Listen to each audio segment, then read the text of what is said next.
మా పెద్దత్తయ్య కుమారుడు పీటర్ అన్న.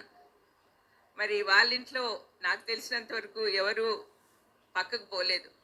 మా కుటుంబాల్లో అయితే కొంతమంది పక్కకు పోయినారు. మేము కూడా చాలామంది లూక్వామ్ క్రిస్టియానిటీలోనే ఉన్నాం. పేరుకు క్రైస్తవులం, కానీ నిజమైన క్రైస్తవులుగా ఉండట్లేదు. నిజమైన క్రైస్తవుడు ఎవరు అంటే నాకు పీటర్ అన్నకు చెప్పచ్చు మంచి ఎగ్జాంపుల్గా. ఎందుకంటే యెహోషువ లాగా నేనును నా ఇంటి వారిను యెహోవాను సేవించేదము, మీరు ఏమైనా చేసుకోండి అని ఇజ్రాయెల్ ప్రజలకు చెప్పాడు. ఈ రోజున మా కుటుంబాలకంతా కూడా ఆయన చెప్తున్నట్లుగా అనిపిస్తూ ఉంది నాకు. మరి నిజమైన క్రైస్తవుడికి నాకున్న పరిమిత జ్ఞానంతో ఒక చిన్న డెఫినిషన్ తయారు చేశాను. బైబిల్లో 3 చోట్ల మాత్రమే క్రైస్తవుడు అని చెప్పబడి ఉంది.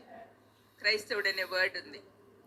మొదటిది అపోస్తుల కార్యం 11వ అధ్యాయంలో పౌలు బర్నబా వాళ్ళ ద్వారా రక్షింపబడి యేసుప్రభు మార్గంలోకి వచ్చిన వాళ్ళను మొదటిసారిగా క్రైస్తవులు అనబడ్రి అని 11వ అధ్యాయంలో చెప్పబడి ఉంది.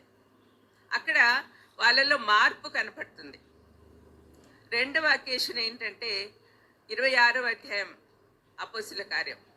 దాంట్లో అగ్రిప్పరాజు దగ్గరికి పౌలు వెళ్ళినప్పుడు పౌలు ఎక్కడికి వెళ్ళినా కూడా సాక్ష్యాలు చెప్పేవాడు.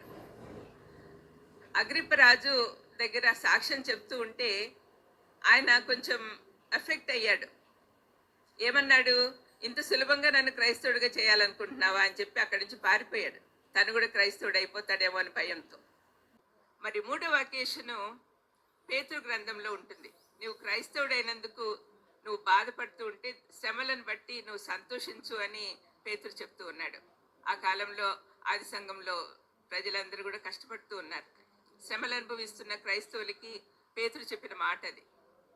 ఈ 3 సందర్భాల్లో కలిపి నేనేమని అనుకున్నానంటే, మార్పు చెందిన జీవితంతో నేర్పుగా సువార్త ప్రకటిస్తూ తద్వారా వచ్చే శ్రమలను ఓర్పుగా సహించేవాడే నిజమైన క్రైస్తవుడు.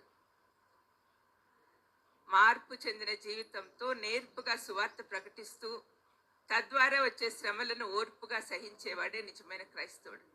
ఆ డెఫినిషన్కు అన్న కరెక్ట్గా సరిపోతాడు అని నేను అనుకుంటూ ఉన్నాను.